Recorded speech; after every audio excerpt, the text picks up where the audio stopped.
Hello, my name is James Arroyo, and welcome to Chapter 11, Decision Making in Groups. Previously, we've been discussing a lot of group communication as well as the group communication dynamics. Now we're going to be discussing how to affect those communication dynamics more, and that is by being a good leader. A leader's behavior throughout a group is most salient or can affect the group the most.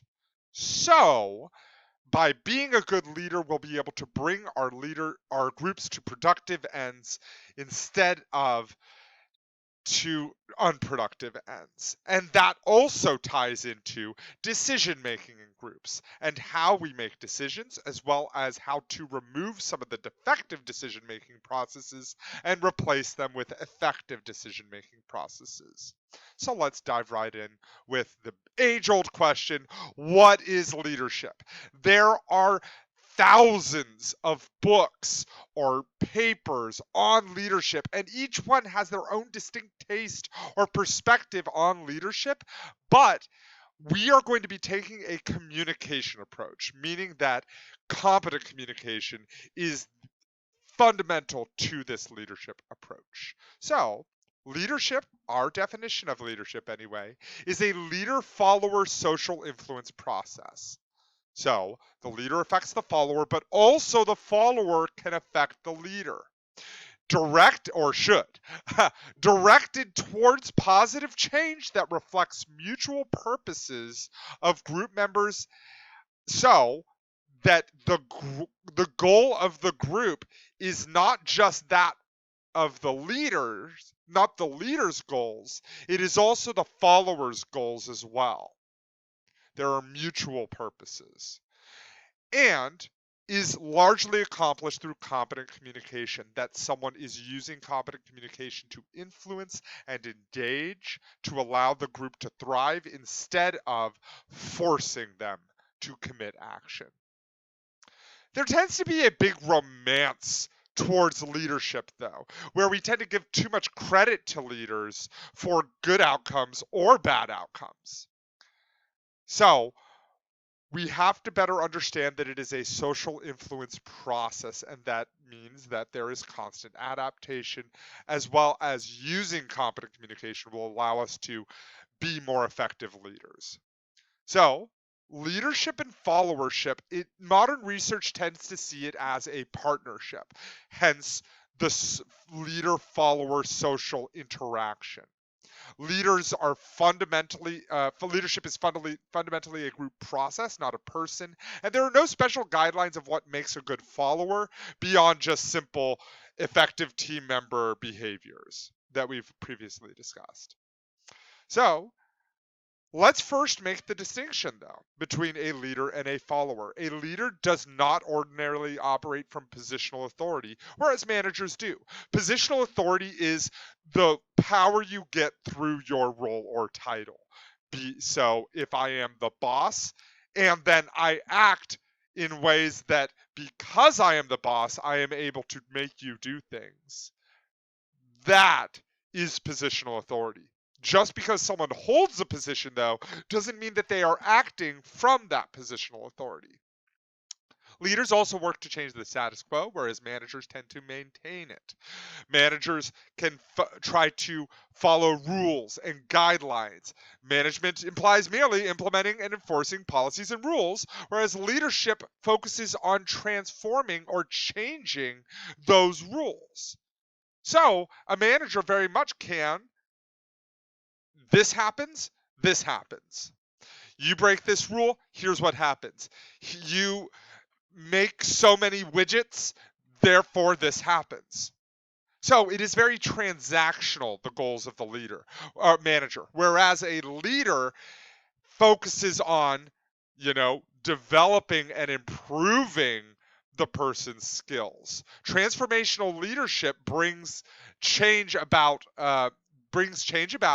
to get things done, to make things happen, and to inspire and motivate their group instead of just acting from positional authority. You do this, you do that, you do this, you do that. All leadership is transformational to a greater or lesser degree, whereas managers are purely transactional. So, how do leaders lead? What makes it that we are so drawn to leaders and why they are able to influence us. There are many reasons, and this all ties back to power. There are 5 sources of power. There are legitimate power, coercive, reward, expert, and referent. Legitimate power is focused in the role or title. So, even if someone doesn't act from positional authority, doesn't mean that they still don't have that legitimate power. If presidents, CEOs, bosses, managers didn't have legitimate power, then there would be utter chaos throughout an organization. So it is necessary. We also have coercive power. Coercive power is the ability to hurt someone in some way. For example, a boss may be able to reduce someone's hours or to fire them. In the same way, a teacher can potentially give a poor grade. All of which is this coercive power. But let's put it this way: if I as a teacher was to say, you know what, no matter what, you're getting an A on the big persuasive speech that is due at the very end of the semester, you're going to get an A on it no matter what. I'm not going to give any bad grades for that. Are you going to put in your best effort and therefore be able to learn from that process? I don't know about you, but I probably wouldn't. Next, we have reward power. Reward power is an ability to give something good. For a boss, this could be a promotion, a corner office, or a new office, or whatever. A teacher could potentially give a grade or maybe extra credit. We also have expert power. Expert power is based in the knowledge and the know-how of this situation. So, for example, if there is a problem regarding math or science, then a scientist or a mathematician might have expert power in that situation.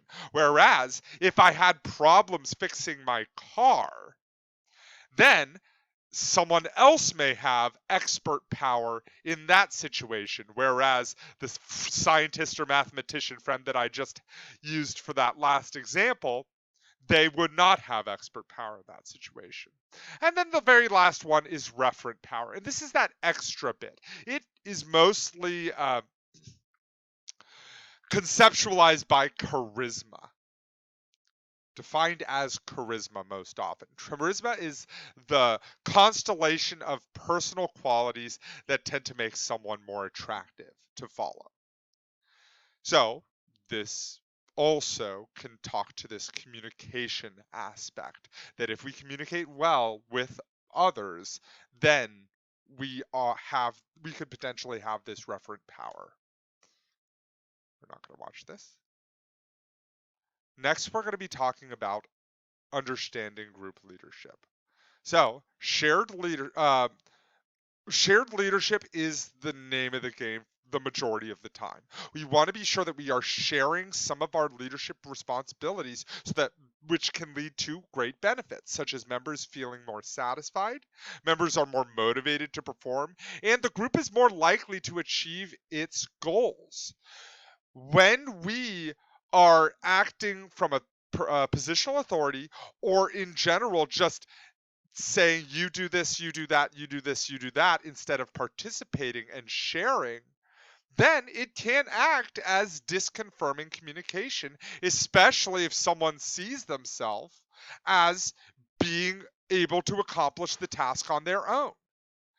And as a result, we want to find ways to engage in more of this shared leadership. So there are many group leadership styles. There are participative, which views members as equals.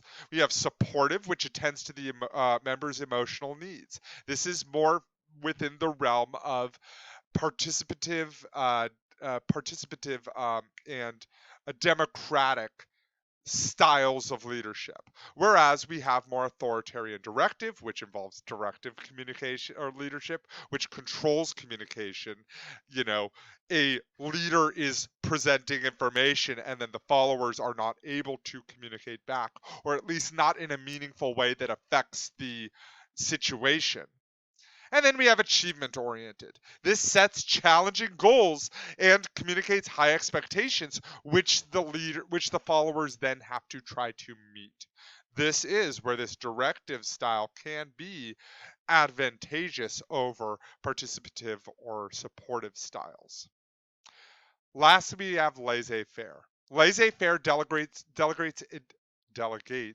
a degree of power to the team members. So it's a hands-off approach. So the autocratic directive, we've talked about democratic participative. These are those two general styles broken up. Next, we talk about laissez-faire, and it is a do-nothing approach, so we would most likely consider it to be non-leadership. That because leadership is a social influence process, so if we are not engaging in social influence, then we are not leading. So, gender roles can play into this, though, specifically the autocratic style. Females, unfortunately, are less are can potentially be seen as lesser or may not be able to engage in autocratic leadership styles as easily as men. Also, realistically, a combination of participative and directive leadership styles is required in all small groups. For example, let's just take supportive and participative. If a leader is participating along with the group and purely focused on the emotional needs of the group, and then there is something that may not be a popular decision, but a decision that has to be made. At that point, what does that leader do? Do they continue to support them and participate and take? And they may not. They may have to engage in an autocratic and directive style. So no style of leadership is suitable for all situations. Any more than one set of leadership traits will mesh with any situation. So there are times where we do have to be a bit of both. Take, for example, in the military. Imagine if it was purely a democratic participative style of leadership and how that would go. You know what? Okay, we're gonna go attack that hill, ladies and gentlemen. Well, you know what? We may actually want to engage in more of a participative, supportive style. How do you feel about attacking that hill? No? Well, let's all vote. Okay, let's all vote. Who thinks we should attack that hill? Oh, the nays have it. I guess we're just going to have to attack it another day or not attack it at all. So next we talk about the situational perspective. And this is one of my favorite perspectives of leadership because it ties more into how communication is adapting to a certain set of situational, relational, and cultural factors. So two is situational leadership. This is where we adapt to the audience or the group's readiness to achieve that task. So there are 4 styles of leadership. So this is what a leader communicates: a telling style, a selling style, a participating style, and a delegating style. So the telling style provides specific instructions on a task and closely supervises the performance of followers, but not focused on social relationships. So it is just saying, you go do this. This is closely related to that directive or autocratic style. Next, we have the selling style. And this is where we have high task focus, but also high relationship focus. This is where we explain and clarify decisions, but are not focused on the social relationships. We are instead, sorry. Misread. Explains and clarifies decision, but also tries to convince the followers to then accept those directives. To say, you know, try to find ways to make the group want to achieve this task. Here's why we need to achieve this task. Then, when readiness has improved, then we have participating style. This is where we have encouraging shared decisions with emphasis on development of social relationships. To make us a closer knit group, I am encouraging shared decision making processes. This is where we get more into the shared leadership aspect. And then lastly, if possible, delegating might even be a good leadership style, which kind of runs counter to some of our thoughts on laissez-faire leadership. But it allows the group to be self-directed in some situations. But this is all but how do we know which style to use? That is focused purely in performance readiness. So, performance readiness is the extent to which a follower demonstrates an ability and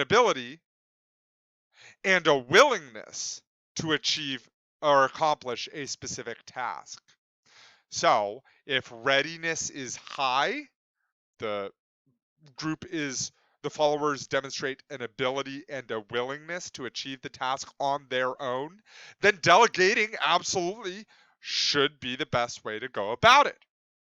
Whereas if there is low ability, maybe someone just started a job and maybe they are unwilling to accomplish the task, maybe a fry cook at McDonald's, for example, then telling might be the best option. So the situational model of leadership emphasizes rightly the significance of context to leadership effectiveness, the importance of flexible use of styles to fit different situations, and the necessity of attending to the fluctuations in task and social requirements of the group. So, if we want high relationships, if we have a high relationship focus, then we may only focus in selling and participating. There might be some situations like that. For example, in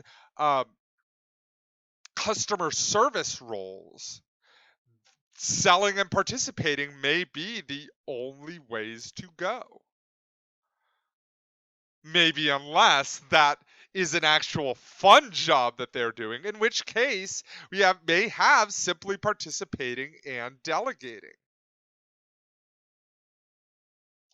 So we have many different styles, but just like different styles do not match every situation, so too does each situational style affect they need to change across social situations. So now let's move into unethical leadership. Unethical leadership is very interesting because this tends to be incredibly common in organizations. And interestingly enough, the way organizations are built and due to our hyper competitive culture, they may even be facilitated. Psychopaths and narcissists do tend to be able to make it up higher in disproportionately higher in organizations. But the way that gets communicated is through bullying and Machiavellianism. Bullying is using harsh criticism, name-calling, gossip, slander, personal attacks, and threats. So this is a more clear-cut way of unethical leadership. But this can end up creating serious strife within the organization. And then we have Machiavellianism, which is the lighter side of it, but still just as harmful, using deceit, flattery, and exploitative measures strategically to achieve your desired ends. So, in general, both of these are unethical leadership because they can either guide the group towards unproductive ends, and what it and in general, yeah, that's the big one. Just in general, to send a group to unproductive ends. Unethical leaders may also use positive qualities for unethical purposes. Now we move on to culture and group leadership. First, we talk about gender, because gender is, in essence, it's a situation, but it's culturally bound as well. So, what are some stereotypes that exist about different gender leaders? There are quite a few. And that being said, there's zero research to support the existence of gender differences in leadership. Women can use autocratic styles as well as men. In the same way, men can use participative styles just as well as women. But where it gets complicated is people's perceptions of that leadership. Because if someone has stereotypical views, which is common, then what ends up happening is then they can see someone's behavior as not matching with their expectations of what should be their leadership style. So some popular attributions are, obviously, men use that masculine style that emphasize control, um, whereas females tend to use a more feminine style, looking to the needs of group members. But behavioral flexibility is important. Next, we have cultural variations. Culture is that in high context situations, they can use less direct communication, whereas low context cultures tend to use more direct communication, especially from leaders. Same thing with power distance. Power distance affects the level at which group members can participate, keeping in mind again that power distance is whether or not we accept high levels or low levels of power distance. So in low power distance cultures, where we see ourselves as more the same, we are groups are better able to offer ideas, whereas in high power distance cultures where people may need encouragement to offer ideas, a leader can step in and fill that facilitator role. Now we move on to how to use good group decision making. The standard agenda of group decision making is best, simply because it is a reflective thinking model, a set of logical steps that incorporates the scientific method of defining, analyzing, and problem solving. So, we start with problem identification. This is answering the question. What is the question in this situation? Is it a fact, value, or policy? A question of what is true or what is false, what is right, what is wrong, or what we should do. Tying back to persuasion a little bit. We also have the problem analysis. This is where we define what is the real problem? What are some of the extenuating factors of this problem? This is gaining research on the problem. That is incredibly important because that allows us to then create solution criteria. This is not to create solutions. Because if we define solutions immediately, then that's going to affect how we choose other solutions. And someone may simply say, well, that's the best solution, so we're done. So solution criteria are different criteria that can produce widely different results. For example, if, let's say, parking is our primary problem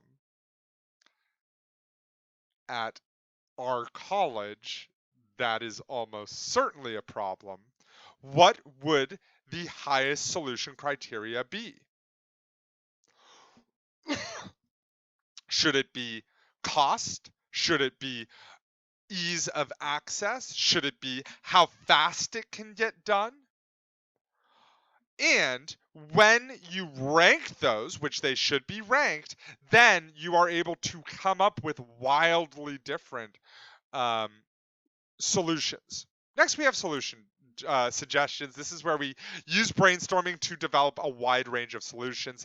Then we use solution evaluation and selection. We use that same solution criteria to then check to see what that what criteria each solution checks off. But we should explore both the merits and demerits to avoid confirmation bias of these suggested solutions. And then lastly, solution implementation. We have to be sure that we are following through, because a lot of times this tends to be the biggest challenge in groups, just simply because if there is no plan, then how can we get to our desired ends? But there are some forces that act on us in this decision-making process. These sorts of decision-making processes are so valuable because they are just that.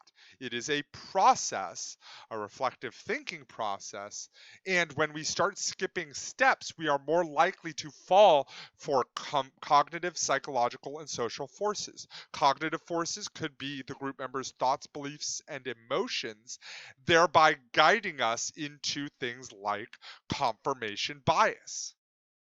We can also have psychological forces, group members' personal motives, goals, attitudes, and values. This also, funny enough, ties into confirmation bias as well, but it can also be affected by things like groupthink, where we are motivated by our motive for the group may simply be to create cohesion, and that psychological force can lead us into defective decision-making processes. And then the last one is social forces, group standards for behavior that influence decision-making. Sometimes these social forces can be a force for good. Creating a supportive communication climate can be this good social force, but we also can have it poorly in poor psychological safety. Psychological safety is an interesting one. Psychological safety is the belief that engaging in learning behavior will not be seen as a reflection of my self-worth. Asking questions, admitting errors, giving and receiving feedback are all learning behaviors. And if there is no psychological safety, then we are going to be less likely to do those learning behaviors, thereby diminishing the group. All of which, those learning behaviors, would be vital for that standard agenda of group decision making. Now that we've talked about the general idea behind decision making in groups, now we're going to be talking about the specifics, and that happens in a meeting. There is a lot of hate towards meetings, but a lot of these negative attitudes go right out the door once meetings are effectively engaged in. So we have to plan them effectively. We have to first justify the meeting. If the purpose of the meeting can be achieved in any other way, then the meeting should not be done. Next, we have clarify the purpose and the participants. So we should have a specific purpose for this meeting and the participants who should come to this meeting.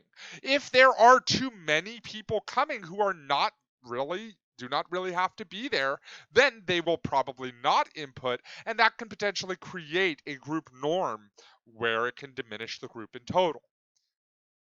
And then lastly, set an agenda of exactly what we are going to cover, and also to send this out to your participants. Because if we do not do that, then the participants may not show up prepared to that group. To that meeting. So now let's talk about how we manage it effectively in the moment. Arrive prepared. Keep the group focused on the situation, on the purpose. Again, you are acting as facilitator, as a leader. Also keep an eye on time. You don't want to go over or under. Also don't want to start late. Manage conflict. This means acting not only as this facilitator role, but also as this harmonizer supporter role. And summarize periodically, and then follow up. This may mean having the bullets or the notes of the group and then sending that out to the group, the group meeting participants. Now we want to be sure that we're using technology effectively. Face-to-face teams perform better initially and are better at compromise, whereas virtual teams, funny enough, can actually be better at brainstorming because we can engage in hyper-personal communication online, so there is less less perceived interpersonal risk to offering input in a group in an online group. So we've talked about how to make these things, as well as some of the extenuating factors in technology. But now let's talk about how we evaluate the group performance. How do we tell if the group did well or did poorly? There are informational and procedural considerations. Informational considerations are, is the group on task and are group members participating? Next, we have procedural effectiveness. Are group activities and communication coordinated and shared? So in general, are we engaging in the group well? Also, we have interpersonal performance. Are the relationships among group members effective? So this is more that harmonizer role. And then lastly, individual performance. Are you personally experiencing group hate? And are you and your team members performing? So it's focusing also on what we are doing in the situation as well. So we have previously discussed leadership, as well as group decision making, as well as how to hold an effective meeting. So with these tools, we will be better able to achieve our our productive ends for our group. Have a wonderful rest of your semester, as well as a wonderful rest of your college career, and have a great day. Bye.